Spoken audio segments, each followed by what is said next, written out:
quiet, it won't be safe, and it won't be calm.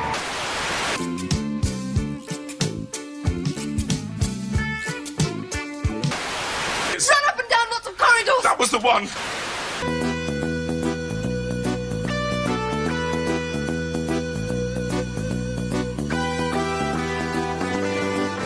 It's turned off to the right, Brigadier.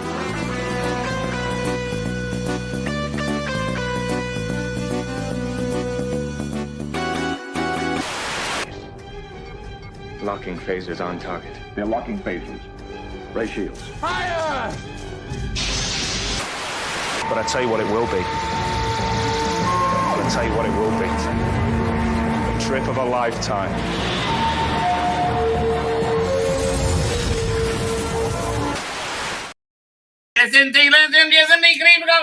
Okay, my head's getting ridiculous. Look at this. Oh, man. No, I need a haircut. Things are looking bad, baby. I need to get my new identity card, my Tudasahut, right? It's apparently expired several years ago. I don't know. Those things could expire. My number is the same. My name's the same. My gender's the same. It's like everything's the same, baby. Everything's the same. I don't know why we need new ones of these. I think we need new ones of these because they can. They got like the biometric tracking on them or some freak. Although nobody really minds complete government invasion of privacy here in Israel. We're all like, yeah, okay. Although I know the leftists are pretty much pro it. I don't know what to tell you. I don't know what to do. People are like, yeah, I guess we could be monitored 24/7. You know, who gives a shit? I don't know. People are kind of okay with that. I wonder why that is. Very strange. We have an embarrassment of riches to go over tonight. Oh my God, so many things. I thought we were just be going over David Tennant at the BAFTAs. But no, apparently the Normies have found out Doctor Who's in the shitter. Hilariously. They're like, and they go, oh, look, that's why we haven't thought about for ages.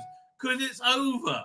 Right, it's done. It's finished. And it is. I mean, from what I will be surprised there's going to be a season 3 at this point. Right? Did that get flick? Is my screen flickering? It's weird. I would be surprised if there's season 3 at this point. Right? Which I really expected there to be a season. I expected there to be a season 3. Right? But like, it's not. I mean, like, Rusty Davies is off doing something else. You know, it's like Shitty Gutwood doesn't want to have anything to do with it. They all look like they want to move on. Like no one's happy about it, and you know it's gone. So it's just weird. I mean, like again, it's what we know, but the BBC are still denying it without denying it. No, Doctor Who's not gonna go. No, it hasn't been shelved. We merely put it on a shelf support situation. For several number of years, isn't that being shelved? No, you just don't understand the industry. Because that does sound like they're being shelved to me, right? It does sound like it's being shelved. I hate to tell you. Yeah, I'm just looking at all the other weird shit I got to go with it, man. Yeah, there is just I know there's so much insanity going on. There really genuinely is. I don't know. I think it does seem to all go back to Trump. They all seem to be crazy about Trump. No, Elon Musk now.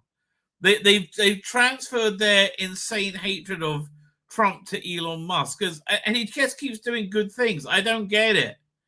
Like he found out that there was a 72 billion overpayment to dead people. Like how is that okay? Right? And they said, no, we knew about the 72 billion beforehand. That's not a big deal. The 72 billion, it motherfucking is. They're like, but there's only 1% of the budget.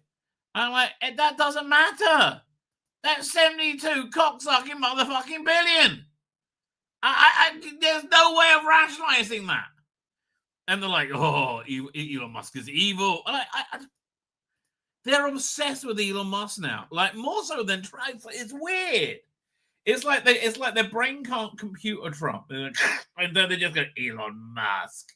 Elon Musk, who took Twitter away from us and, turned the platform around. I think it's the most profitable social media platform now, isn't it? Twitter, the X, whatever you want to call it. I really hoped that they were going to buy Paramount and offer a streaming service, right? Launch a smart TV app, and wouldn't that be awesome? And then you can have people streaming onto that, and the streaming TV. I think that'd be awesome. I really, genuinely do. Sadly not. But they could really. I mean, honestly, Elon Musk could own TV and entertainment as well. It's not hard. Now think about it. Okay, so you have some kind of go very traditional, right? Have a 5 night a week talk show, but don't have it insanely left wing and have it be kind of fun, right? And have people say pro-Trump things and anti-Trump things. Like have it be normal. I bet people will be like, oh yeah, we want to watch that, right? If you buy CBS here, Star Trek, actually have good Star Trek to show, and make a Mission Impossible TV show. And I think they can probably do that. CBS will also get Survivor. I just think it's I like Survivor, I have to say. Although God, it's it's coming up again. So I think next week it starts again. There's always this real insane leftist stuff going on with it. Like they've always got to have a trans contestant now. I'm like, how do you find them all? Right? It's insane. I think we've gone through all the trans people in America by this point. But that's probably going to die down because they're just probably just following social currents. And that's over now. Oh, thank God it's over. Thank God it's over. Even though they fight so hard against it being over, right? They fight so hard against it being over. You know what? Here, let me just check something. I had a really fun segment. I came up with one on Saturday. Perfect moments in sci-fi genre entertainment. If I have the file, the file type that would play. This is what I call a vote. I make a detour. Yeah, but which one is it?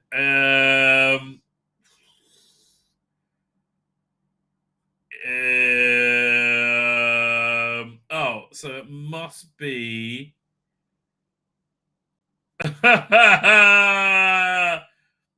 It could be one of 2 episodes. Right. Okay. It's got. I think it's that one. I could just check it. That will be the smart thing. Why don't I just do that? Here, 1 second. Doink. Signals. I'm going to doink. Is this the right one? Yeah. I think this is it. Yeah. Fine. Perfect moments in genre entertainment. You know what a perfect moment genre entertainment is?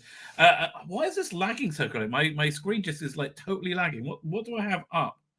It's probably something that's eating up my system resources. I don't want to close any of these down because this is all going to come in useful.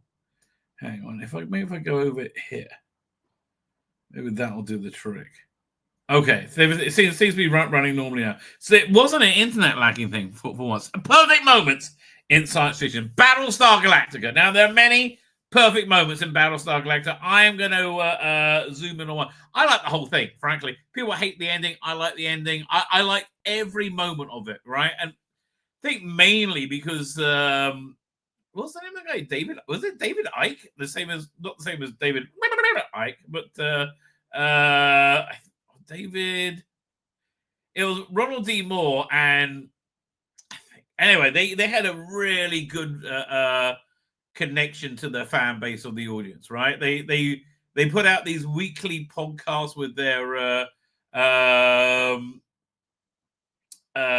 their voiceover of it, and again they would answer questions. They were very, very connected to the fan base, and it really felt like this weird family fandom. It was really nice, right? It was a really positive fandom.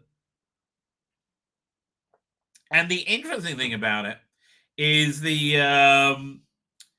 if you're not from the 2000s, right, and you in 9/11 was before you could really, before your field of memory, you won't realize how important and cathartic Battlestar Galactica was, because it very, very much, very, very deliberately reflected the trauma, the Western world experience with 9/11, right? I mean, visually, there was a lot of things in there. Like, you had this corridor where everybody put these pictures up where they're looking for relatives. Essentially, okay, the story of Battlestar Galactica. First thing they do, which I really, really like, is they say why they're different, right? So you have this cool intro each week. I think the Cylons were created by man. Now, if you're the original, the Cylons weren't created by man, and they want to destroy man because of that's the. You know what? I'll play it. I'll just play it. Wait a minute. Instead of enthusing about it, why don't I just show it to you? That's probably a much better idea. Hang on. Doink.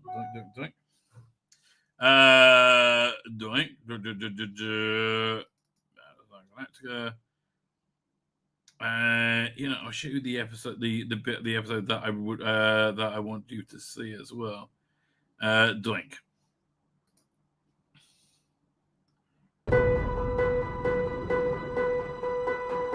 Yeah, sounds okay, man. Yeah, I'll explain what it means in a sec. Oh, the music's so good as well.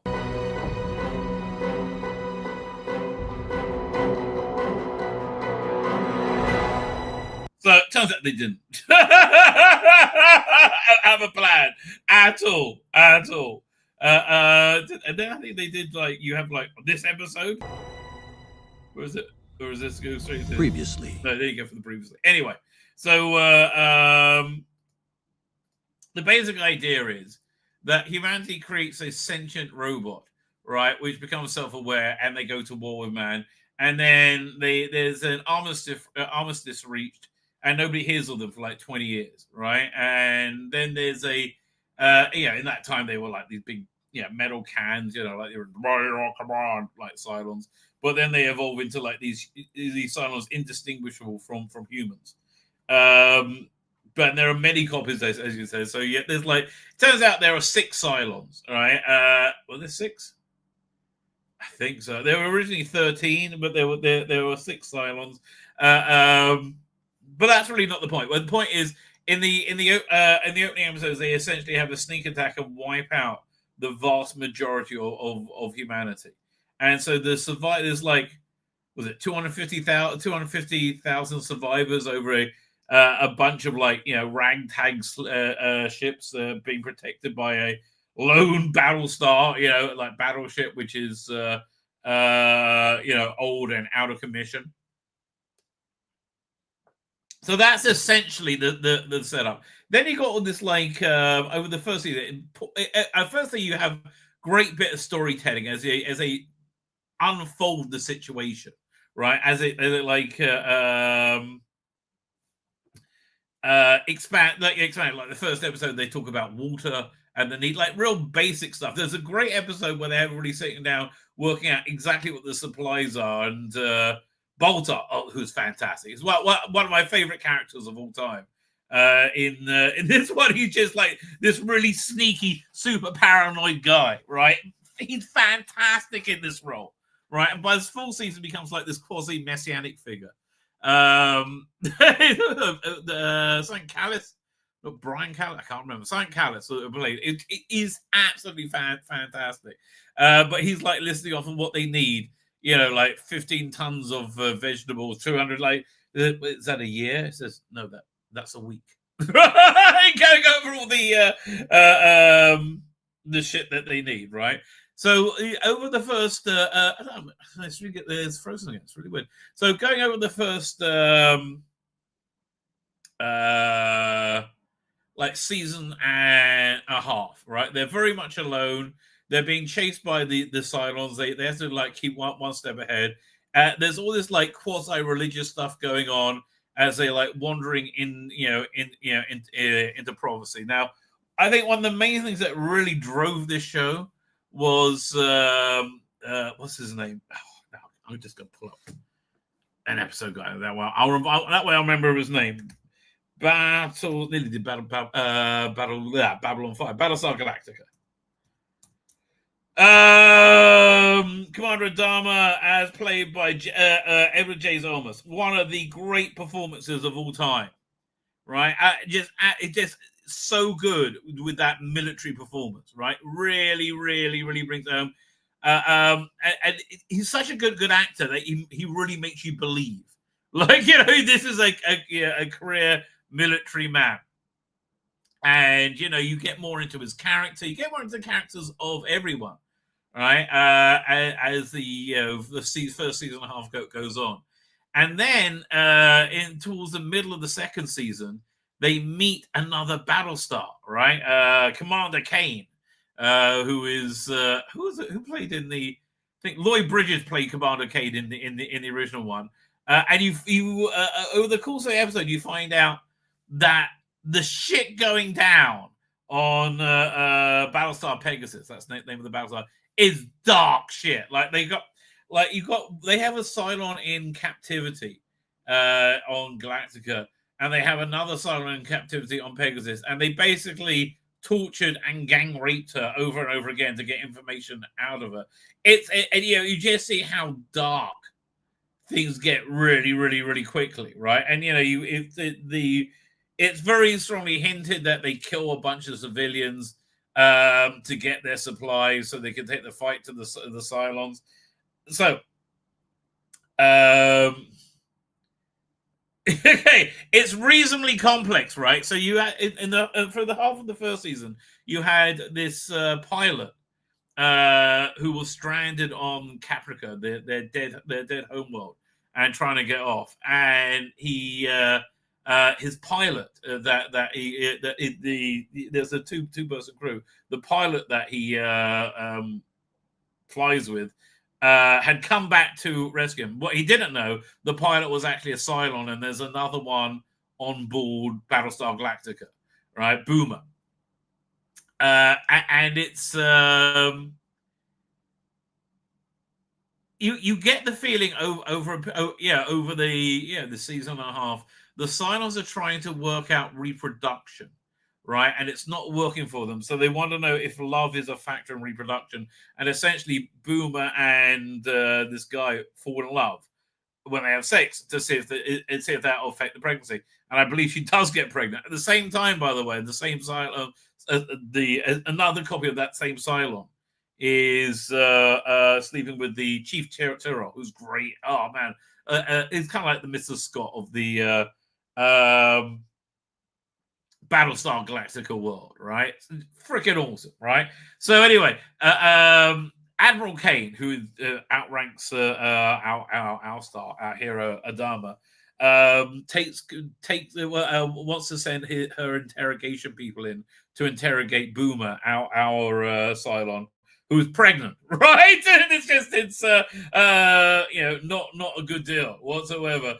And eventually she's saved from being raped during the interrogation by the guy who she was on Caprica with, and the guy who was her lover, Chief Tyrrell. However, while they saved them, right, they pulled this guy off him. He banged his head on a lug nut on the wall and died, right? So they're arrested. So things are going really south for Galactic. And again, the stakes are higher than you could ever imagine stakes to be. It's like this is the last remnant of humanity being hunted by an implacable foe who is better armed and better supplied, right? And it looks like, they can't. There's no room for disharmony, right? And it looks like that's exactly where we're heading to. So then, this fantastic moment in sci-fi, right, is where you see Adama's character, which is where he hears that his men have been arrested, and I think they've been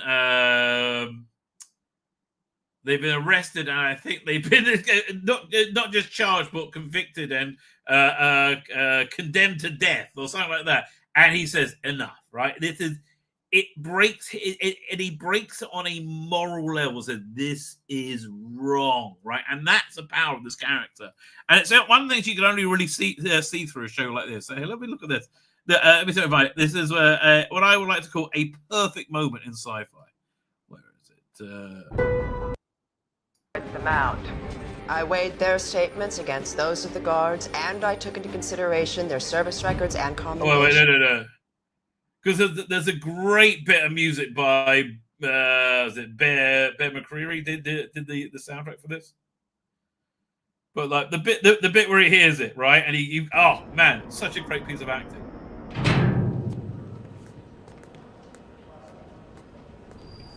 Any word on the chief, sir? He's gonna have to stand trial. He's a good man, sir. Yeah. So that's his new girlfriend. But wait, yeah, 1 second. All counts. She's gonna execute them. Yeah, was it? Listen. Donna. I just talked to Fisk. Court-martial's over. Over? When did it start? I don't know. But they've been found guilty on all counts. She's gonna execute them both for murder and treason.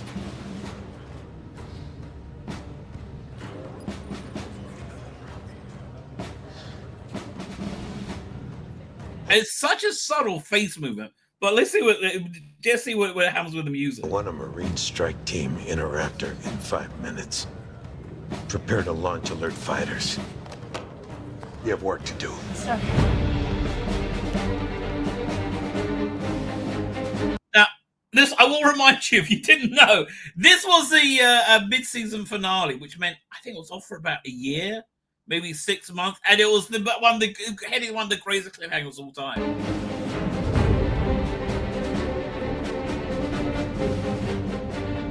Pegasus Galactica, please secure a channel. Commander Adam would like to speak to Admiral Kane. Go ahead, sir. You told Why is it always Michelle Fulton? Plays these sort of characters. Although I tell you, she was great as Ro in Star Trek Picard season 3. Commander Adam would like to speak to Admiral Kane. Go ahead, sir.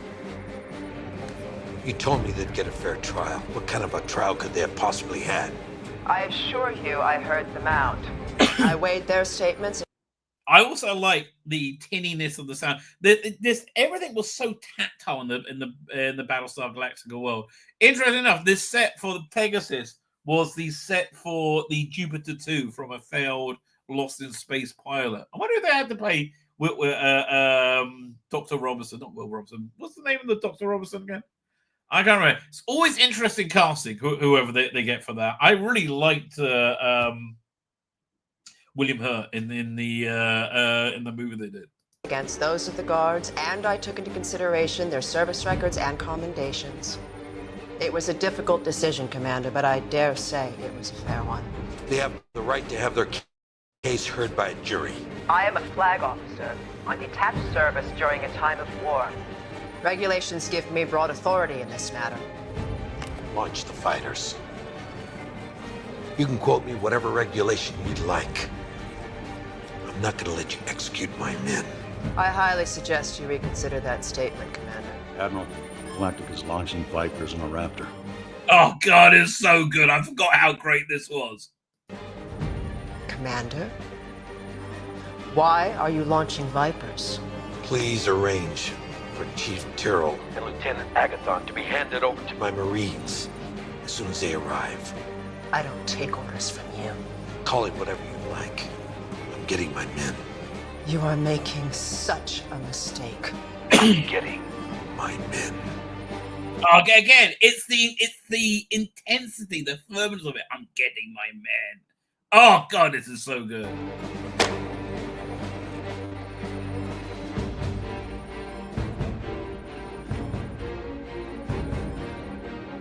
Action stations. Action stations. Admiral, this will spiral out of control fast. Launch the alert Vipers. Adama has taken us over the line. He's left me with no choice. Launch the alert Vipers.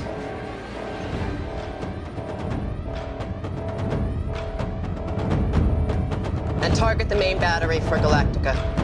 You know, for a show that was relentlessly intense and very, very tense, this was a very, very intense an intense moment. And may the gods have mercy on their souls.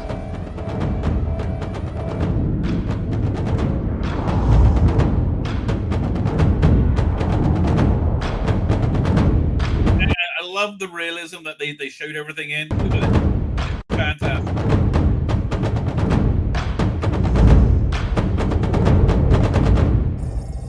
Okay. You have to subscribe to whatever streaming service is on. See what happens next. But it really was. Oh, man, there were so many great moments in Battlestar Galactica. Like, there's so many of them. Oh, I love them all. It's a great show. Right, I will call that a perfect moment in sci-fi. Right, I really would. I think it's quite well deserved. Anyway, doing. What are we up to? Doctor is dead, killed by queerness. Yes, it is. Yes, it is. It is killed by queerness because everything has to be like. Here's the thing. I think it's like this, right? I think that what percentage of people do you think who call themselves queer isn't gay? I think that percentage is probably very, very high. Right, like very high. I think gay people are normal. I know Russell, I think, got carried away with like imagining he was fighting a crusade once again against tyranny. There's no tyranny going on, Russell. We're just saying chicks with dicks aren't, A, we don't agree they're women, and B, they're not for every situation. You know, one lump or two, Vicar. I don't know, but can you get the chick with a dick cock out my coffee first? I mean, like, you know, they're not for every fucking situation. No! Chicks with dicks have to be everywhere all the time! If there's a moment with a chick without a dick, then it's like the Holocaust, but worse. More insidious. Again, this is how these morons think. And they are morons. Oh. Yeah. The show is, I mean, you notice how it was also much more stupid than it used to be now. Right, it's because it's made for and by fucking morons. I mean, it really is. If only there was something that could have injected more normative heterosexuality into the show. Maybe Millie fucking Gibson, right? Maybe not dress her in a fucking burqa every episode. Oh, fuck me. They couldn't have gone to a space casino where she had to glam up. Have you ever seen Millie Gibson glammed up? Oh my God, she is hot, right? What? Why employ one of the most beautiful actresses in the world and then don't go with that? Because you're too busy wanking off the fucking shooting Gatwa. Oh God. Normies notice. Doctor Who is fucked. Yes, it is. The queer ears implosion makes a national press. Yes, it does. Tom Hanks and David Tennant have a twat off. Yes, they do, and everyone loses. And much more beside. Anyway, with that, ladies and gentlemen. By the way, I think I'll put this out on Friday. Check out my last perfect moments in genre entertainment. There you go. Why I love Westworld. That was such a great moment we went over. And then we have Blake 7. I'm up to, I think, Project Avalon now. Maybe I'll watch that tonight. I don't know. And then, this week in Trump, reality gets weirder and more awesome all at the same time. Yeah, there's nothing you can say about this picture which isn't weird and awesome all at the same time. Amazingly enough, though, AI really came out a treat here. Elon was standing way too far away from Trump, so I used AI to cut him out and move him over. And then I used AI to fill up the hole with everything that should be there, right? The normal background. So thank you, AI, and also we love AI, Millie Gibson. Anyway, we're up to Darren Emmer's Darren, thank you for joining us. I think I saw Kristen Higson crying at the end of the Munich Security Conference, and laughed as I realized who the real Yatzes are. Hint, it's not us. I know. The mask is off. It's over. It's over. It's over, Johnny. That's PD Rich. PD Rich, he's got to have a shave as well. There you go. It's good for you, PD. Good for you. Got an actress here. Happily, my internet came back in time for the Rabbi. Well, the good Lord doth provide, baby. Jonathan Cox is here. Jonathan Cox, thank you for joining us. We've done since 2018. Yes, we have. Some of us knew it 2017. Not me. What are we up to? Well, it's because you're government, Rabbi. Know that the price of freedom is eternal vigilant, and it's for the best, really. And yeah, trouble is, it's all the same of us. We're like our neighbors are watching us, so there's no real that much distance between the intelligence services and normal people in Israel, because there's just not that. Much of it. Easy, Rabbi. They're going after Musk because they are evil. They're They're also lost and insane. And all this money that no one's getting anymore. Rory Stewart was crying that his wife wasn't getting money for. Oh, yeah. You know what? This is something we should look at. It's so unbelievable when you see it. Who is Rory Stewart? He seems like a real dick to me. Is he conservative? Because if he is, that's the reason Conservatives lost. I mean, that guy is a dick beyond a dick. Yeah, 1 second, doink. Go there. Go here. Download. Who is this one? Michael Knowles. There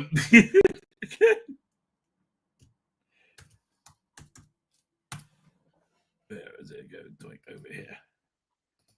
Video file.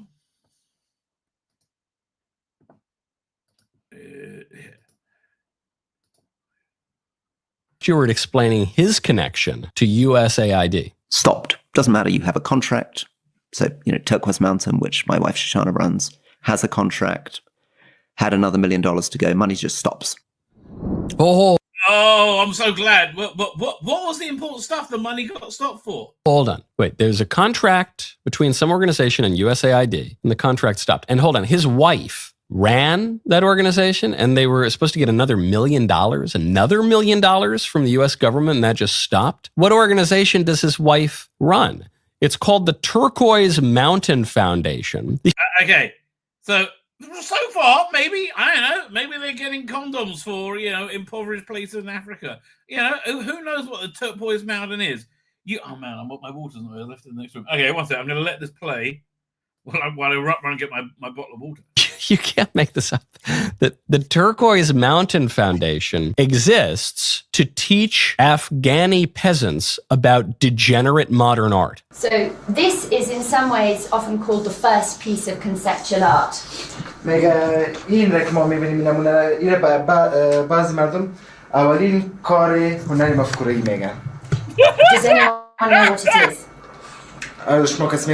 is? I don't expect the ladies to know. Exactly. An artist called Marcel Duchamp, who's very important in Western art. I'm like, that this woman is being paid for this by the American. Honestly, I'm kind of torn. One, I have nothing but respect for people who got money like this. Fuck me. If I would have thought of it, I would have done it too. If I could have found a way in there, I would have done it. No question. Well, match with my complete disgust that people have no self. Really? Gone. We had a contract. Just gone. We're going to get another $1 million for this. Gone. Oh, fuck me, Rory Stewart. Put this toilet in an art gallery about 100 years ago. That's where your money's going. Your money is going, or was going until Trump got hold of it, to pay off the wives of British politicians turned Yale professors to teach Afghanis who probably have more important things on their mind about how perverse Western anti-artists decided to pretend that urinals and toilets were, Caravaggio paintings in the early 20th century. Pretty much. It's just like I just like seeing things like that. I don't want to tell you. What's in the chat there? Ron D. Moore and David, not the crazy on Ike. Yeah, along with Glenn A. Larson wasn't involved. He got a check. Whenever you saw the extras, it was always David Icke and Ron D. Moore, right? And their logo was different. At the end of every episode. Yeah, I'll play you a random one, okay? You know, like the little company logo they have. Is this doink? Here we go.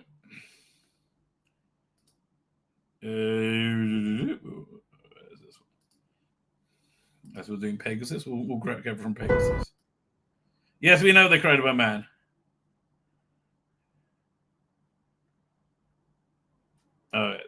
Hopefully that's far enough in. I mean, once you're at the visual effects, that's right at the end, isn't it? Here's a good one. Let's make fumble. Yeah. So that was different every episode. Jamie Callis or John Calicos? Jamie Callis. Although I love John Calicos. Right, I love that episode of DS9 when it was the 3 old Klingons and Dax. Right, that's when I'm still in season 1 of Deep Space Nine, and it's kind of irritated me how they're still very much at their factory settings, all the characters. Right, it takes a long time for them to like ease in. I mean, look, Cisco doesn't look like Cisco till season, what was it, 4? 13 distinct humanoid Simon models, but you only see 12, one per colony. There's one that their plan was shite, really. No, their movie. One of the movies they did when they're trying to like keep it going was the plan, and it turns out there just wasn't one. It was just kind of stupid. You got a little bit more into the motivation. Like the major bad guy was on the Cylon side, just hated his humanity in general. And that's what was driving most of it, I think. Yeah, she was commanded by a female. Yes, Michelle Forbes. Yeah, Boomer characters. A character race and gender swap from a black character for once. Well, there you go. And also back then, it didn't really matter. It didn't really matter. All right, it like Starbuck being a female is freaking awesome. Right, Starbuck was because they made it as a they made a character be female. She was like a crazy chick, but she was definitely female. Chubby cheeks daters in Picard season 1 look more like the TNG uniform. I don't remember chubby cheek data. Oh, I do remember chubby cheek data. Yeah, it did, didn't it? The TNG uniform. I thought it was more like DS9. Bear McCreary, yeah. His other great theme tune was some Black Sails, which I love that show. And eventually it went nowhere. It was really sexy. It had was it Patricia Kennedy, who was the Flash's sister from the future, I think. She was like a lesbian pirate. No, a lesbian hooker for pirates, right? Let's see if I get Black Sails, if I get the trailer. Black Sails trailer, because that should have the music on. Also, and what's the name? This looks like probably the right one.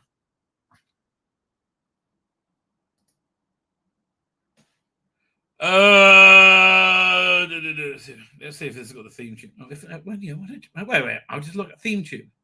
Sales opening. Oh yeah, the opening was awesome, as I recall.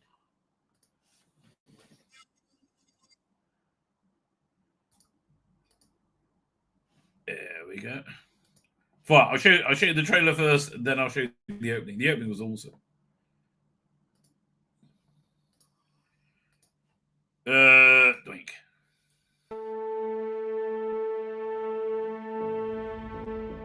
The most important element of a healthy ship is trust. Without it, the ship is doomed. I gave you an order. And what happens when those orders get... I thought it would be a great Bond, by the way, this guy. So essentially, this is a prequel to Treasure Island. Tell me we're not crazy to put ourselves through all of this. If there's anyone who Like, you see Long John Silver lose his leg. can make it better, it's you. You're lying to them. For their own good. Time and again he gambles with our lives. I'm gonna deliver them into something better. This is a potential prize that changes everything. Yeah, this is a boring trailer. Okay, I'll put the titles on for a second. Because the titles are awesome.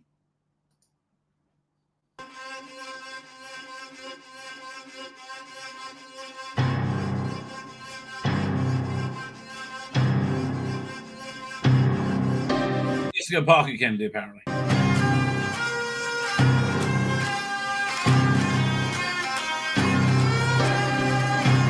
Yeah, Bear McCreary, he was on a real run for a while.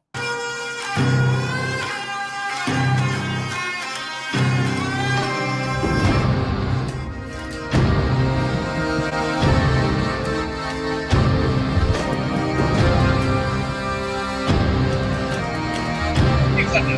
Come on.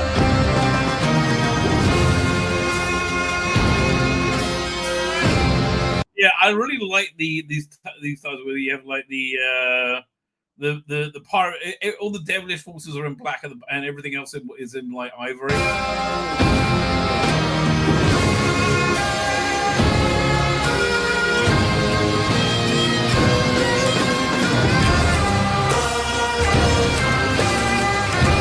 Now, is this a CGI model or did they like really carve this?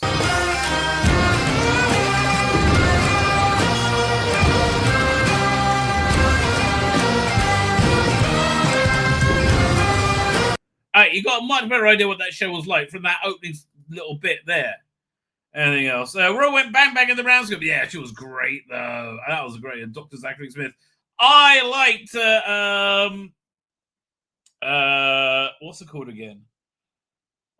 What's his name? Who played Zachary Smith in the movie? Well, I thought Parker Posey was great in that was the best thing about the Netflix one, like the Lost in Space thing, right? Totally the best thing about it. But who was it again? Oh, okay. I'll look it up. Lost in Space movie. Gary Oldman. I like Gary. So somebody in synagogue stopped me and said, and this is making me want to have to watch more of Slow Horses, which I stopped because on the first episode when I saw the evil people were evil white people trying to pretend that innocent Muslims were somehow incompatible with Western civilization. So I stopped watching it. But he says I'm very much like I always remind him of Gary Oldman in Slow Horses. So I kind of like that. Wonder how much USA money went to Doctor Who? I mean, who knows? Money was going everywhere for everything. Digby Strawberry today. Digby Strawberry, thanks for joining us. Was it? For once, I got I hope the side is right about Gatwa. Well, I think Gatwa's gone. I think Gatwa is gone. Ex-Tory who acted like a Lib Dem the whole time. God, I can't stand him. It was really got under my skin very quickly on. Called Florence of Arabia by the people who work with him. Well, I can imagine why. Yes. I don't believe it is Roy Stewart's married. Well, she does look like his beard now, doesn't she? I mean, does she look like a woman who's had sex in the last 30 years with her husband? No. On Julie Huntley Brewer the other day, this Hamas journalist claimed that Hamas gave captured goodie bags. I think I did that clip, didn't I? I can't remember. Yeah. Here are your ears. Meanwhile, they're such great people. They're releasing the bodies of the baby and the toddler and the mother they murdered 500 days ago. Oh God, I wish I could be as good as them. Woke is dying. Star Wars next. All we need is Farage. Yeah, I can't even work out what it would be that will bring down this government and just keep begging it's going to happen. Right? I just please let that happen. Fine, we're up to Graham Dawson. Doing Graham Dawson, thank you for joining us. He said, PD, that would be great, but I don't know what that would be. Bobby D, no, Bobby always says me interesting stuff. We're going to be looking at that in a second. Yeah, but because this is true, got the colours around the wrong way and made the grey Voyager. All the talent was on season 3. Well, obviously. CGI says PG Rich, and he would know. Gary Oldman says, yes, you're all right. Probably JD Vance. Who's JD? Oh, I know, but how's he come into the conversation? They're visiting all the old staunch Tory Muslims. Well, good. What can I tell you? We live in strange and confusing times, ladies and gentlemen. That's the only thing I can say. We live in strange and confusing times. Now, what am I going to start with? Oh, I got him. 1 second. We got that. Okay, fine. I know. First, let's start with this. Doing. People often wondered, how advanced are the Wookiees, right? How advanced are the Wookiees? They seem like, a primitive people, but yet they fly spaceships and stuff, and somehow go, is a language. I don't know. You have to be very special to be able to read, be able to speak that language. This young man can, and what this Wookiee says, maybe it's something that we should all listen to.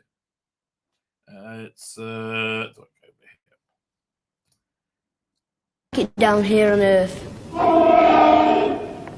What's he saying? He senses an evil presence. He senses an evil presence.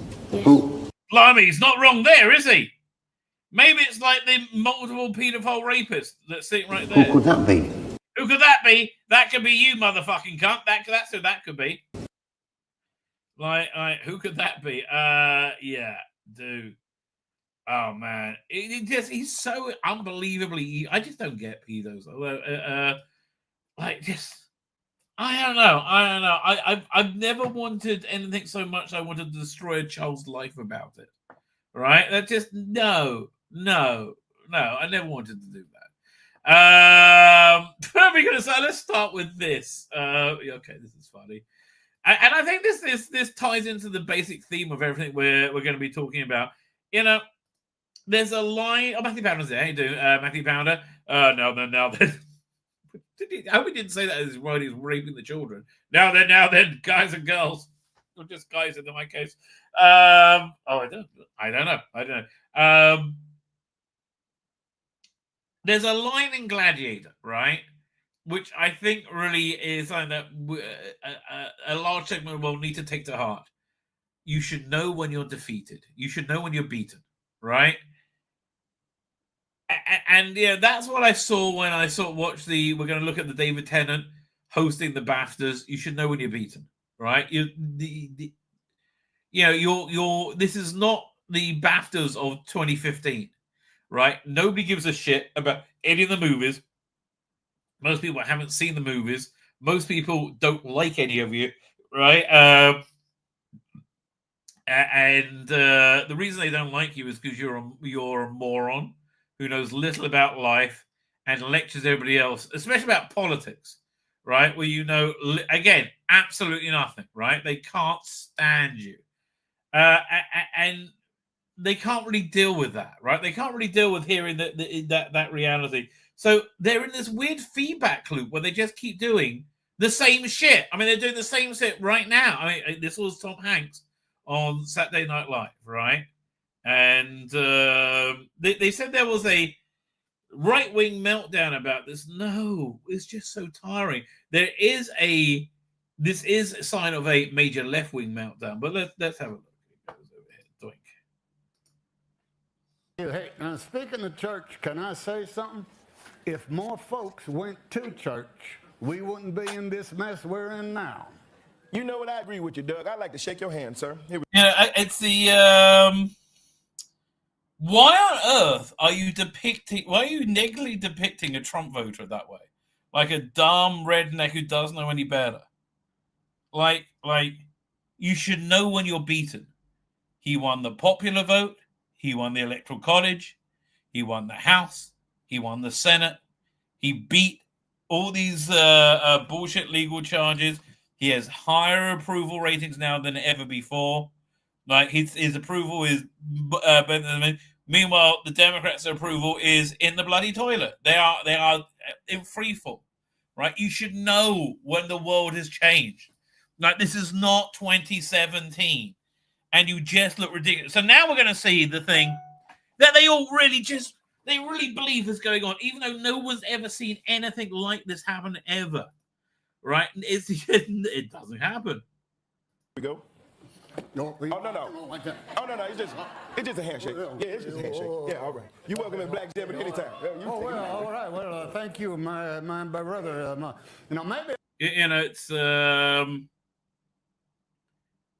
this weird belief that to vote for Trump you have to be racist or you have to hate someone, and they keep it's like a blanket they wrap themselves in. I supported Trump pretty much from the beginning, right? And I've genuinely never seen any. I guess I've only ever seen racism as it's being ejected from MAGA, frankly. The problem is there's just not enough racism and a huge demand for racism. That's why you got this thing called the Patriot Front, which are almost exclusively extreme left-wing people wanting to join the FBI, masquerading as right-wing people. It's so bizarre, right? It's so bizarre. But like, this came from Saturday, right? Saturday. And there's still like just no. There's no racism going on. No one hates. The only people who hates anybody is you, who hates anybody who doesn't vote the way you like, right? There's no jingoistic racism that was the Trump's route to glory, right? But again, if someone's an insanely racist person, right, they can only ever see things that like through a lens of racism. So somebody sent me this, and God bless them, right? God bless them. I love him when things like this happen. Someone's got their little knickers in a twist about me, right? Riley from who? Let's see if we know anything about Riley. Riley is, 12, if that's his real picture? 23, he, they, inventor of the Shord, Beyonce, apparently. Okay. Riley, look at you, mate. Look at you. You look like you're 16, not 23. That's how old you probably are. But that's the other thing. Riley's a doofus, right? Oh, he's blocked me. Good for you. But yeah, he gets his whole do the people who make videos like this have zero cognitive ability or something? So if you're not watching, he's showing a thumbnail of mine, which isn't like totally dirty for once, right? We're back, Rose, says the Ninth Doctor to Rose. Great, what does it we do again? Mostly queer affirmation for what I've seen in the last few years. That is mostly what they've done in the last few years, and I'll say this many times over. If you have a show and it becomes a queer show, then it's exclusively queer. Like if you have a show about a sailor and it's about a queer sailor, it's not about him being a sailor anymore. It's about him being queer. If you have a show about an astronaut, right, and he's a queer astronaut, is it a show about him being an astronaut? No. It's a show about him being queer. The queer is the thing that overshadows everything else in all these things. But then he goes on to explain his ridiculous point, and it's so funny, right?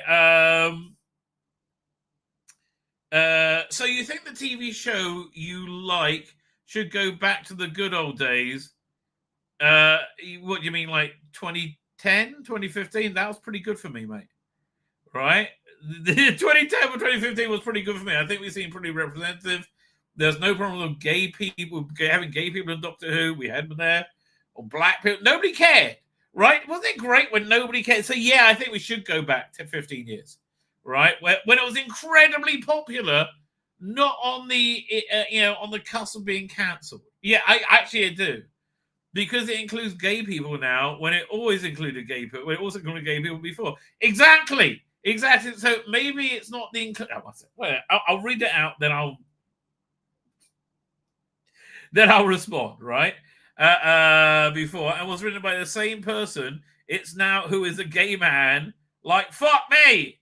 It's something that's convinced me that today that bigotry nowadays is people just scrambling for something to say to the masses because the level of irony here is just unbelievable.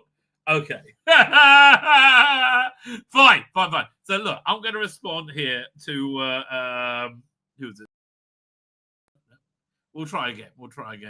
I'm going to respond here to Riley. Riley Diddums. How you doing, mate? You are a bigot, right? Riley is a bigot who only ever sees the world in terms of bigotry. What you're doing is projection, right? You're saying that the gay affirmation that is central to the current era of Doctor Who, right, and makes it very instead of inclusive, exclusive, right? There are a lot of Muslims, there are a lot of devout Christians, there are a lot of religious Jews, right? And all those people, when you have two blokes tongue kissing each other for an extended period of time, not as a love story, no, as a sex story, they just wanted to fuck each other.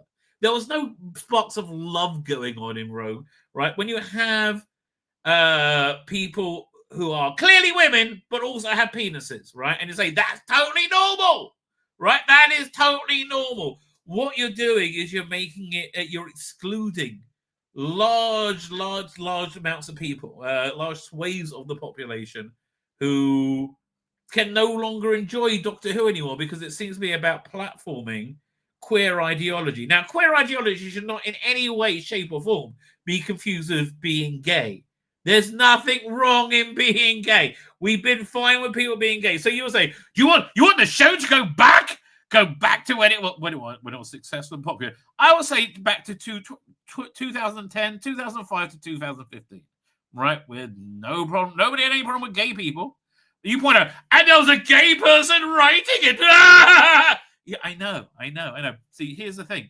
You're a bigot, right? You're a bigot, and you are convinced the problem is the gay. No. The problem's not gay at all. Because how do we know? Because there was a lot of gay in Doctor Who before, when it was totally watchable. But beforehand, Captain Jack, it wasn't a platform for same-sex. Well, it was to a certain extent, actually. Same-sex. It wasn't a platform for weird adult kink, which Russell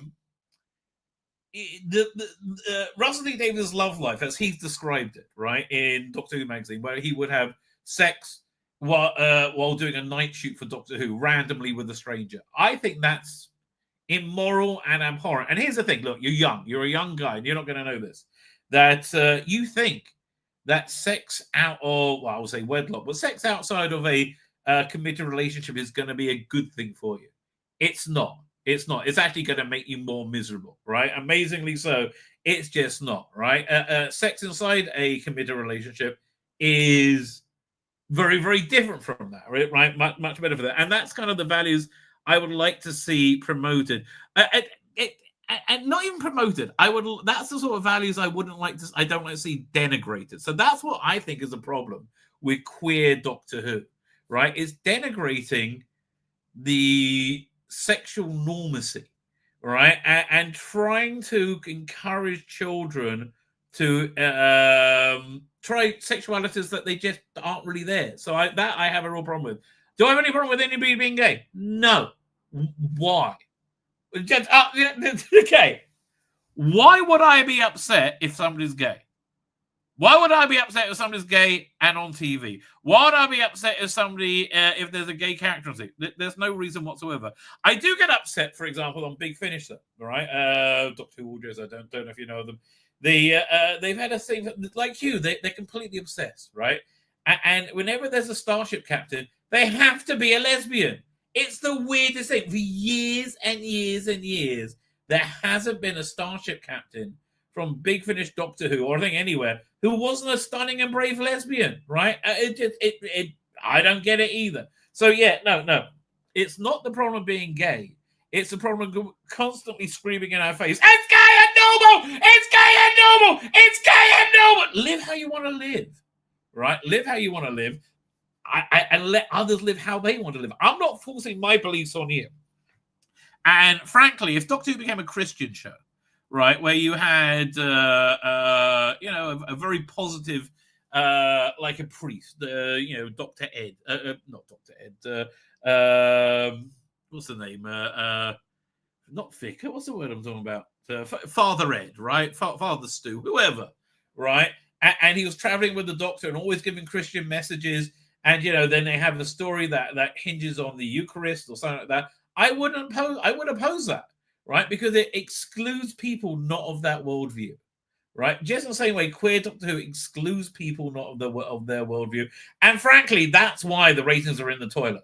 Right, that's why. Ratings don't matter. Every metric in the toilet. Anyway, you're a bigot. That's the take home. You are a bigot, Riley, and that's why you just assume everything's about me hating somebody because they're mutual characteristics. No, I hate it because it's platforming shit. Generally speaking. Okay, Riley. I hope that helped you out. There you go. You've got to help out the youth of today. But look, I love some of the responses that are just so bonkers. This is all any of us can do now. Is this? What do you mean? No, no, I don't believe they do. Nor do the people who watch them. Do you know? He knows this. It looks bad and will generate clicks. No, I'm doing it because I think it's funny. Is he really a rabbi? Yes, actually, he really is. Oh God, no! This guy is so funny. He obsessed with me. There's a reason my Twitter bio says that he's still on that. Oy vey. This guy particularly, yes. Again, all of you, just because there's a lot of you saying, yeah, queer Doctor goes, nah, queer Doctor Who is going belly up, mate. Right? It's over. It is over, right, for queer Doctor Who. And I think here, let me just close these down. Shall we start off with this story, which, I reported on quite some time ago, because it's fucking obvious, right? Now, I don't think, what's the name, Disney are carrying on with the deal, right? We just had the Gallifrey 1 convention, which is coming to an end, thankfully. Oh, man, it's like, it's like a Nazi rally coming to the end. You all go, oh, thank God for that. Now, wait, is that a toy Dalek? I think that's a toy Dalek, isn't it? Toy Dalek with fake Doctor. And look, I want to be clear. Anybody who watches hasn't seen me before, I was super on board for shooting Atwa as Doctor Who. I thought it'd be fucking awesome. I didn't know he'll be, a cringe shit. But he was. He's just relentlessly cringy shit. For some reason. Why, I do not know.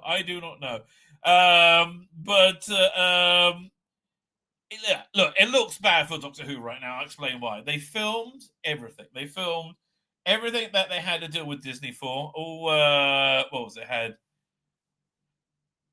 how many? It was 8, 9, 18 episodes of Doctor Who, including 2 Christmas specials, and then 21, including the anniversary, and then 20. They have 26 hours essentially of Doctor Who, right?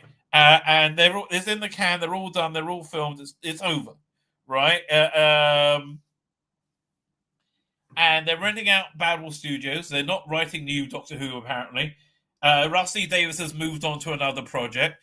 Shooting Atwa has been heavily rumoured from many to have already filmed a regeneration scene and have made a goodbye statement to the crew.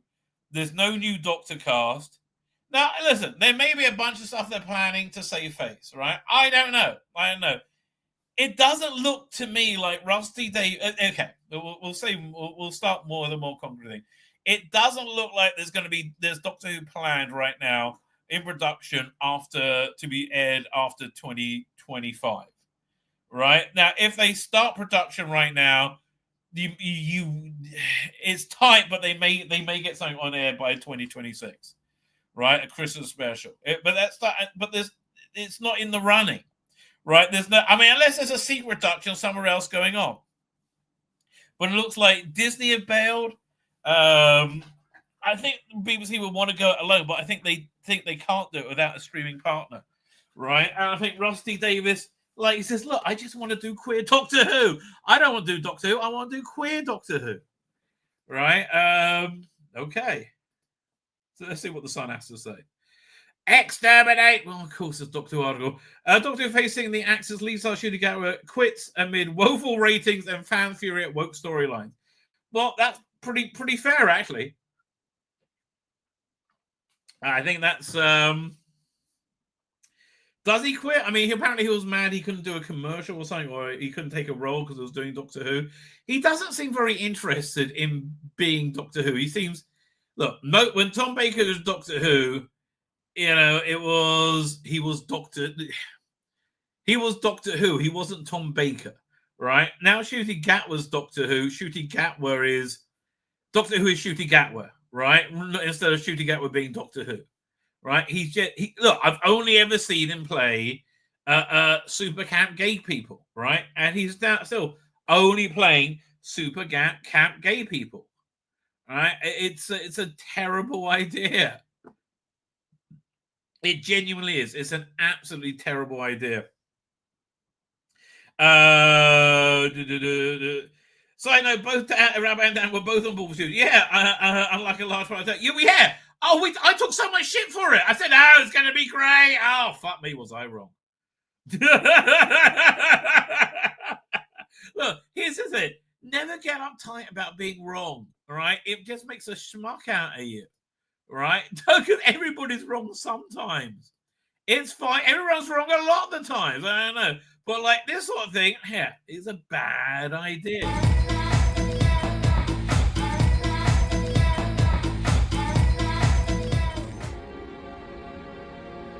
Tell you what, when we both get out of this, oh, fuck each other in the ass. No, it's not very Doctor Who-y, right? Firstly, the romance thing isn't very Doctor Who-y, and the gay romance. Fuck off with this. Oh, and again, that's not saying gay people need to hide. I'm saying Doctor Who is a predominantly male, asexual character, right? Matt Smith was perfect as Doctor Who. You know, because he played it asexually, which is right, which was absolutely the correct thing to do. Fine, what was I up to? So Ron McPhee is their main reporter, by the way. He's actually him saying it means it's got a lot more clout because he's actually a journalist. Doctor is facing activist star Ncuti Gatwa poised to quit and crew claiming to be laid off. Well, crew has been laid off apparently. The recent series suffered abysmal ratings with fans outraged at the BBC shoehorning woke storylines. Well, that's not really true. They shoehorned in storylines into woke talking points. Right? It was the other way around. They just did it better than they did with Jodie. There we go. Lots of fake Who there. Okay. Both postponed any decision on the Ncuti Gatwa's second season has aired until late this year. Which normally means it's in the shitter. Normally, if they don't announce a new season, that means it's not getting one. But when everything's doing well, they say, it's done fantastic. Every metric is shit, right? And Insider says, Ncuti doesn't want to get title series beyond this and plans to relocate to Los Angeles with several Hollywood projects standing by for him. Okay. Sayonara. Catch you later. I mean... his team also see a lot of fan backlash from the series, and they don't want the perception of him being the Doctor to get in the way of future work. Actually, that's actually a really fair point. I mean, like, he is getting bad publicity for being in Doctor Who, right? It's it used to be you could control the publicity. Now with social media, no, people like me talk.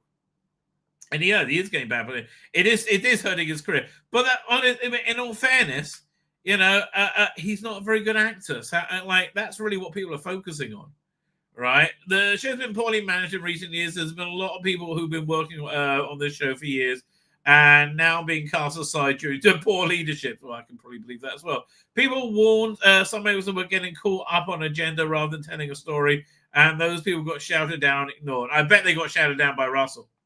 Right? I bet they got shouted down by Russell. Shooter's first series, which began last May, attracted between 225 and 380 million viewers, a tiny fraction of what it used to bring in. Yeah, about a third. Under a third, actually. All right. Controversy over the storylines has ramped up since 2023. Rusty Davis returned. Actually, that's not really true.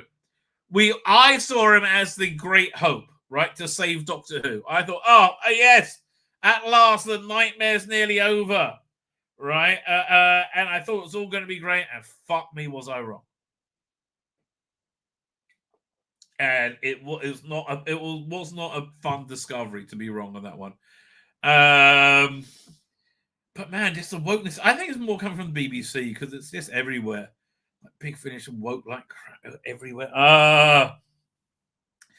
True of the 60th anniversary was kicked off with the plot involving characters was able to save London because they were trans. Yeah, there was that, right? Again, what if you're a religious Christian? Like, you're not watching that with your kids or your grandkids. You're not going to want to watch that with your kids or your grandkids, right? And there's far more of them than there are queer people. However, viewing figures were still 2 million up on the episodes that came was another Doctor played by returning David Tennant realized he was gay after developing a crush on Isaac Newton, who was he brown? I can't remember. However, viewing figures were still 2 million up on the episodes that came under shooting. Right. Accompanied with the new commander Ruby Sunday played by Milligan, who was the best thing in it. The first series had plots slamming everything from capitalism to Christianity. And introduced, that's actually true, introduced new enemy played by a drag queen. A drag queen, which the week that they announced they were a drag queen, told the delightful story in the podcast of how they had sex with somebody randomly without knowing the name, and they lost the condom up their arse. Again, it's fine, but this isn't stuff of this isn't publicly decent. Right, we want public decency. A huge question mark also hangs over if Disney will renew the deal. Said we got 100 million with the BBC. I very much doubt it. In fact, I think they've already gone. Right. Where is it? Yeah, here was it. Doctor Who film locations points out. So Disney had zero presence at Galley 1 and released no new posters promo like they did last year. Oh dear. There's a reason for that. With 100 million. Crew working on the show in Golden. I said to be furious and left in limbo after wrapping filming last week. Has Doctor Who become too woke now? Yes, it puts me off watching it a little, but it's still a top show. No, I think Doctor Who's so that's the number one. Certainly, okay. So I think the woke voters. Why would you put a toy Dalek picture there? It's just weird. That's just. I think it's one of the older ones as well. Insider said, "Word on set the BBC will shelve the series for at least 5 years." Blimey. The crew were told not to hold their breath for work on the series for at least 10 years. It could use a few years. It certainly could. As we scramble to find those responsible to get off on the other world project without any repercussions. Filming wrapped on Friday afternoon with no fanfare or celebration. Tuesday's exit of Skylord will be the earliest since Christopher Eccleston left after one series. Also because of Rusty Davis. Yeah, doesn't look good. Does not look good. Right. So the BBC said no. Everything is awesome. And if you can't trust a multinational corporation, right, who can you trust, right? Especially the BBC. Look, the BBC tell us Hamas are not terrorists. So, look, I know they raped and murdered a bunch of Jews just because they're Jews, right, including children. But, you know, the BBC, they're not terrorists. I have to believe them, right? I have to believe them. So, listen to the cope and cry from Bleeding Cool. Doctor has not been shelved by BBC. BBC responds to the new Shooty Gatwa report, and they responded away by not actually saying anything. As much as we wish the majority of fans Raiders were focused on the upcoming second series of Russell Doctor Who, Billy Gibson, Verada see-through, blah, blah, blah. The rumor that, yeah, you know why not? Because it was shit the first season, right? It was queer shit. That's why we're not, right? The rumors and rumblings about what may or may not be happening after season 2 are getting louder. Despite the on-the-record comments from Davis and BBC and folks over at Bad Wolf that a decision on the third season won't come till after the season 2 hits. That's the point. That's the point, right? You've had your first season. Sounds like it's not doing well enough for you to run and grab another one, right? No, it's looking for a reprieve. Then that's all what's going on. Every possible worst-case scenario is in play on social media, along with the long-running rumor Disney is dropping the series after upcoming second season. One or two of the less than distinguished media outlets from across the pond in the UK have been reporting that Gatwa is leaving the series with season 2, and he's already filmed his final episode. Well, yeah, fueling fears that the long-running series could end up taking another long hiatus. I don't know how long the hiatus. It might be none. Look, you have to remember it took a hiatus between Jodie and Shooty or whatever, David Tennant. That was when they, yeah, that was a hiatus. That's why I was off air for much of 2020, yeah, over a year. Right? It was just a quick hiatus. Maybe they'll do the same thing. I don't know.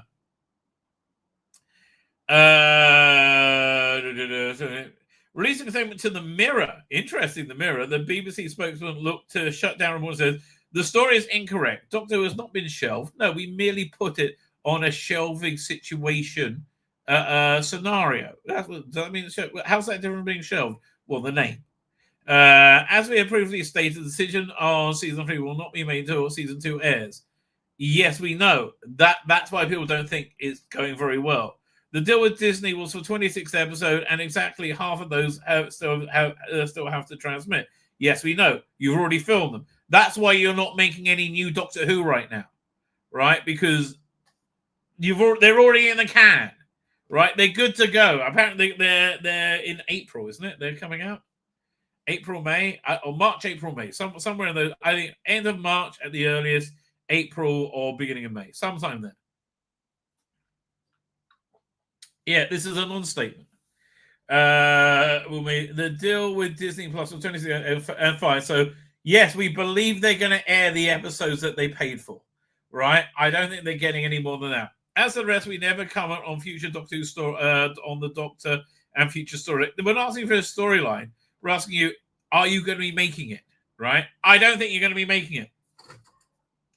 Okay, so time a brief modern history in Essex interview in August 2024.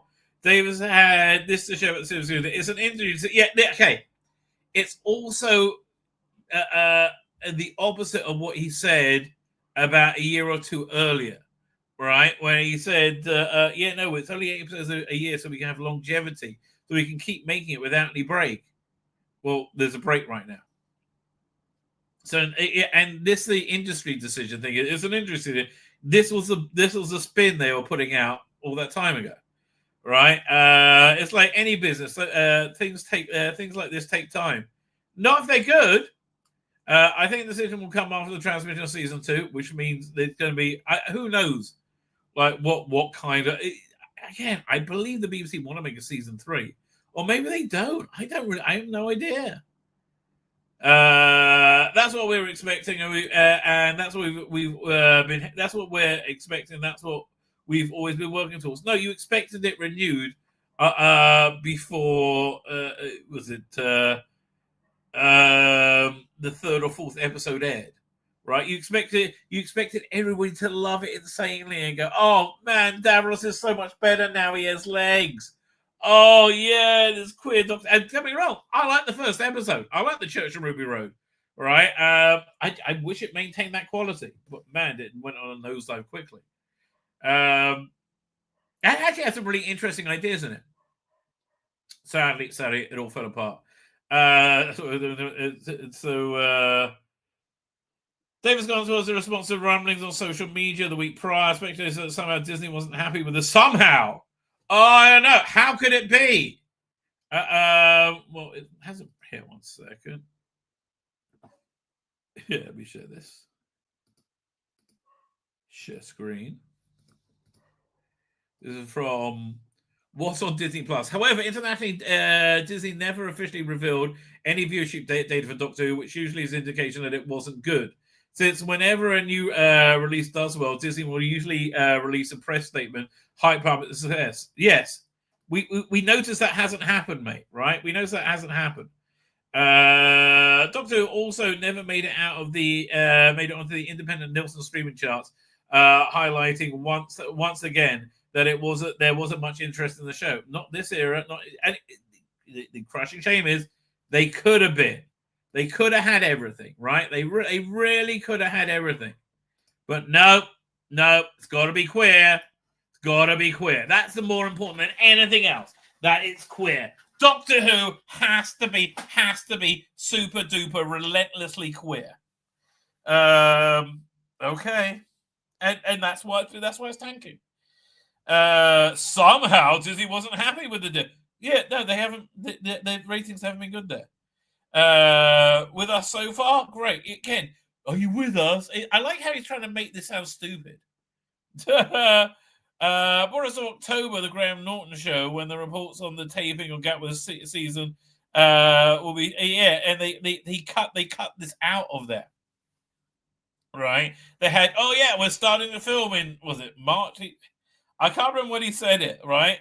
We're starting to film listen, we did a second series this year, Christmas will come out, and we're filming a third one next year. Except that wasn't what ended up airing. Yes, they cut out and we're filming a third one this year. Because you're not. Right? Because you're not. But it's been amazing. Well, you can imagine how that how that got the rumors and gossip going on social media. Again, you're saying it like it's crazy. Okay, what metric has it done well by? Right, it's doing badly in every it has made zero impact socially. Right, absolutely zero. Right, and still you're like, no, it's the best it's ever and doing fantastic. No, really, darling, you're bonkers, McBonkers. The show's in the shitter. Get it out your ass, right? I have to tell you. Funny. I saw Selena Gomez's name there with the movie Emilia Perez, which everybody hates apart from critics, right? It's no, Ray, it's fucked. It's not doing well. I don't know what to tell you. Right, I don't know what to tell you. Anyway, Doctor Who, but like generally speaking, Doctor Who's star is falling.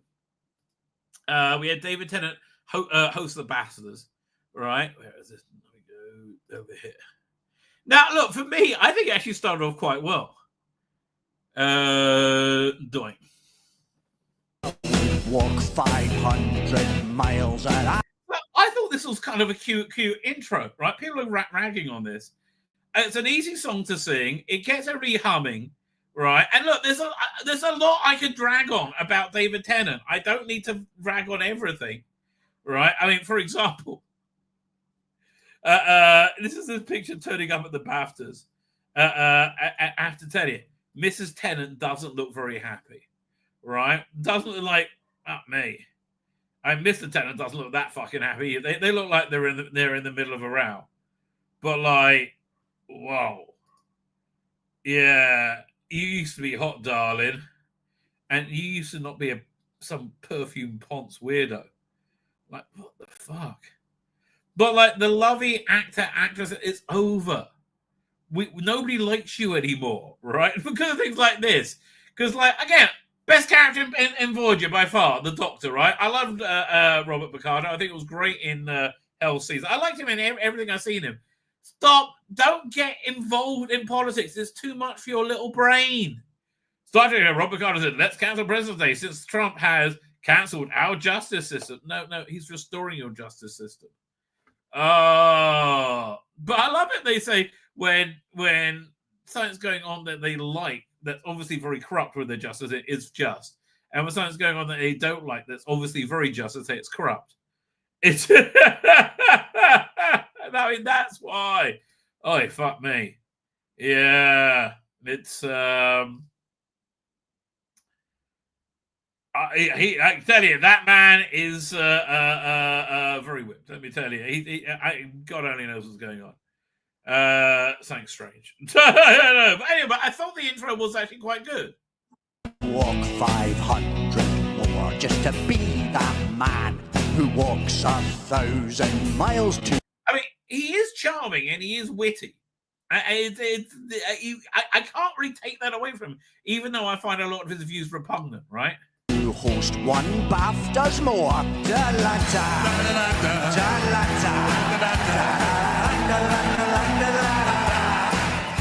Again, it seems like an easy music you can do to like include the audience.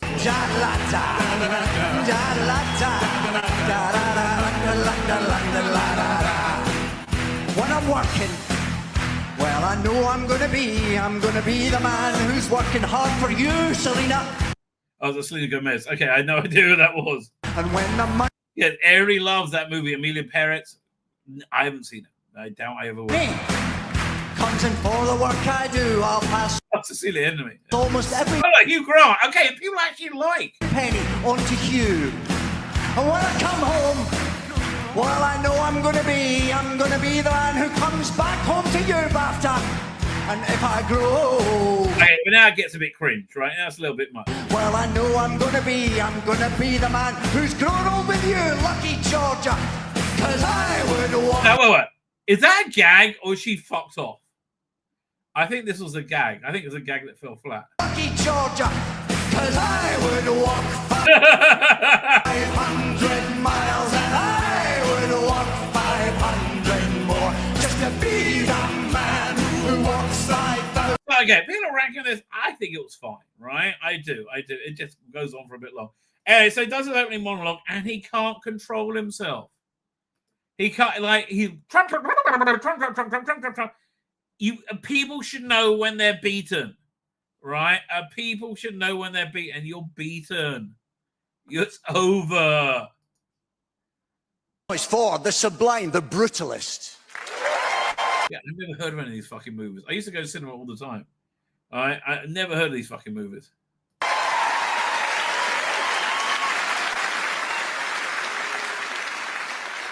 A film about incredible architecture. In fact, it's the boldest architecture in film this year, apart from Donald Trump's hair in The Apprentice. Donald Trump. I mean, like, that was just a, like, did you see it didn't even get a laugh? Let's say hear a clanger for again. Apprentice. Donald Trump, of course, he says he hasn't seen The Apprentice because it's a 15. It's not on Nickelodeon. Wow, that guy's got grey hair. I'm in the middle of rewatching the first season of Succession right now. You should check it out. It's pretty good. But, like, he won the popular vote. He ran the Electoral College. He won the Senate. He won the House. He's got the highest ratings ever. Democrats are the opposite. You're detached from reality. See? Donald Trump. I'm worried. I've said his name 3 times. It's like Beetlejuice. I've summoned him. Talking of villains.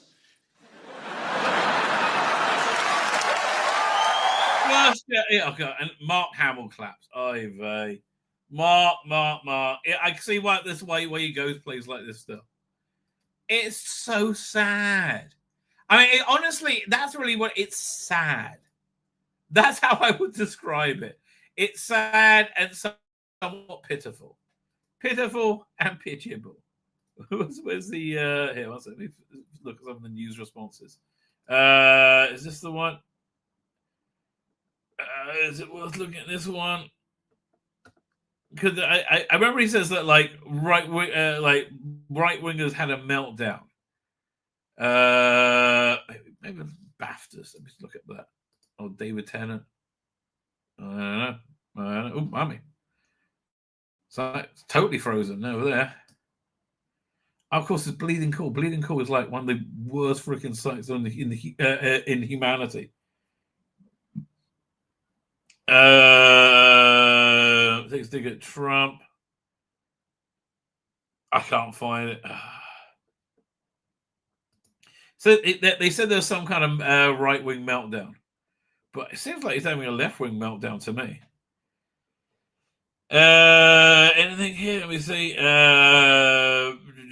Bruce Willis, Beetlejuice, Conclave. Heading into the issue ceremony, Tennant made it crystal clear that he'll be steering clear of dropping any Taylor Swift jokes while hosting. Well, look, Taylor Swift, you got booed at the Super Bowl, right? And Donald Trump got cheered. Again, I think it's worth remembering that, right? Anyway. So people are just like, it didn't go down well, right? It didn't go down here. So let's look at again. I like the normie reporting. Share screen. Doing. So from GB, is this GB? Yeah, GB News. Virtual signaling bore. Andrew Pierce takes aim at David Tennant after hosting Carcraft Bastards. He's the reason I stopped watching. So many people have said that. Yes, he is the reason you stopped watching. So many people have said that. Bastards host David Tennant has been branded a virtual signaling bore. He is. And he's also talented and witty, right? But he is a virtual signaling bore. Then a scathing attack by GB host Andrew Pierce. The Doctor and Rivals actor took center stage at the Sunday's BAFTA ceremony where he took aim at Donald Trump and branded the US president a villain. They cut that from the BBC broadcast of it, though, so that's interesting. Tennant also targeted actor Sebastian Stan, who was nominated for portrayal of US leader in The Apprentice. I've never heard The Apprentice. Those jibed that Trump hasn't seen. What is this Apprentice movie?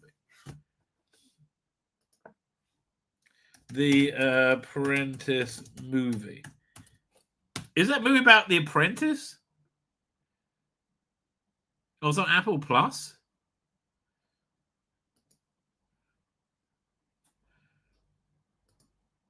That's Jeremy Strong.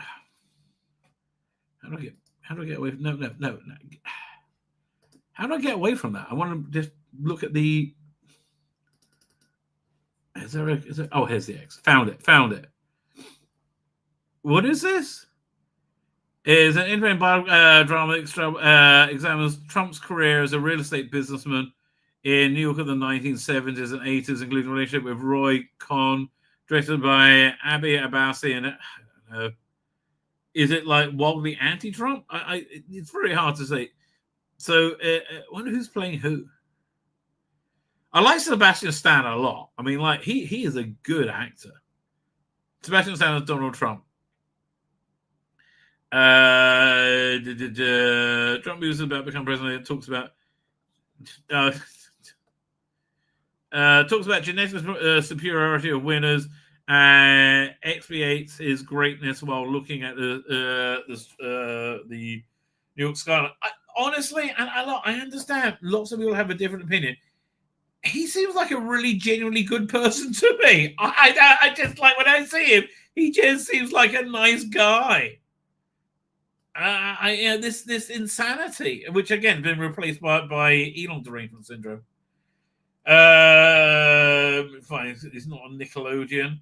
I mean, they just seem like spiteful, silly little swipes from a kind of pathetic loser, right? And again, how's your politics doing, David? You have a totalitarian piece of shit in number 10. You said was the best thing ever, right? How's that working? Do you feel bad about the guy killing himself in prison because they said he was a racist when he really wasn't? Just disgusting. Honestly, the way Starmer treats white working class people is disgusting, absolutely disgusting, and proves you have no problem with racism because you like racism when it comes from people you like towards people you don't like. Delivering Virgil on the BAFTA ceremony, Andrew says he's the reason I stopped watching. He's a virtue signaling bore. Agreeing with Andrew, commentator Paula London claimed that Tennant should have kept his mouth shut about US politics. Yeah, exactly. Like, you keep his mouth shut about English politics now. He's fucked up. He's covered in egg and shit, right? He's made his views clear on Donald Trump. You're welcome to have the views, but it's boring. Like, yeah, London told GB News he's boring. And a lot of people have said that last night was a bore fest, mainly because he was hosting.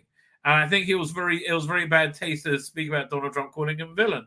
Again, for me, he seems like one of the greatest presidents in history just for his last few weeks. He should be more respectful of the president of the United States, and obviously there's audience out there from all around the world. Yes, the majority of which like him, right? You're a weird cult now in the minority. The majority of people actually like him. Admitted that. I think he should have kept his mouth shut about that. Admitted that she was forced to switch off the BAFTAs. Co-host Dawn Newsom offered her view on Tennant's hosting skills. I watched him at the beginning. I saw David Tennant. I said, "I'm sorry, I just switched off." Which is it's a shame, isn't it? Because again, I think his opening thing was fun. He did 500 miles, the song he opened with. I was like, really? What's wrong with that? Agreeing with Dawn, I said a lot of people. He just rubs people up the wrong fucking way now. He just does. That's what happens when you're a relentless fucking stuck-up cunt. Oh man, a lot of people don't like him. That's true. Andrew concluded, wasn't it last year he was either presenting or winning a prize when he was rude about Kenny Beninoch? He said, "Shut up, Kenny Beninoch," or something. Yes, he said, "I don't want her to exist anymore." London, yeah, I don't know who he thinks he is. He thinks he's David fucking Tennant, but of course, nobody gives a shit, right? No one gives a shit. BAFTA's trouts in ratings. As Antique Roadshow repeat as viewers switch off. Again, maybe you want to get a clue from that, right? Maybe you want to just like start getting a clue. No. Resolutely no. Don't get a clue about it.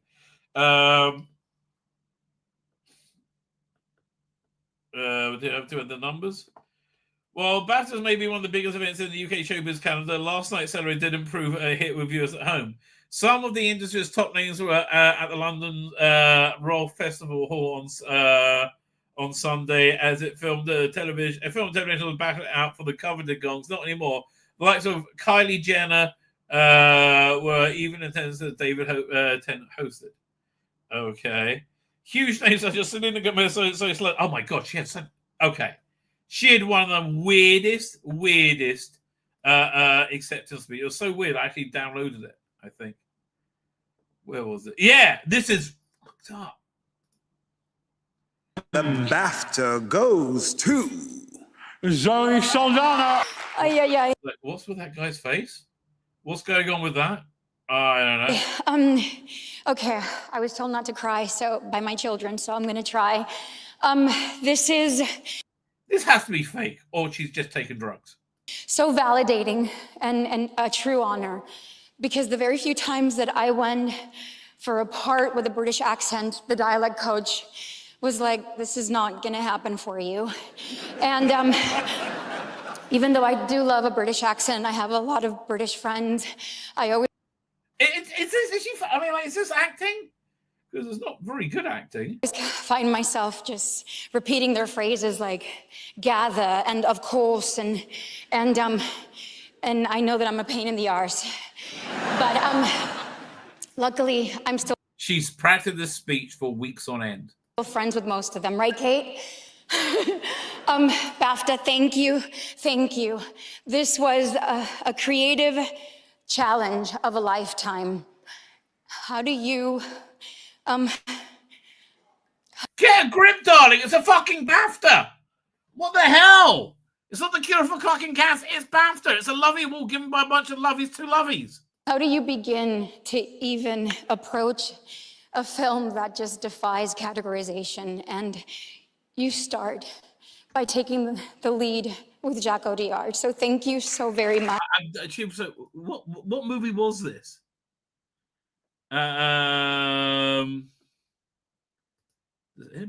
Oh, Emilia Perez. That's the movie that all the critics like. Oh, fuck off. Exactly. Yeah, nobody gives a shit about this movie, darling.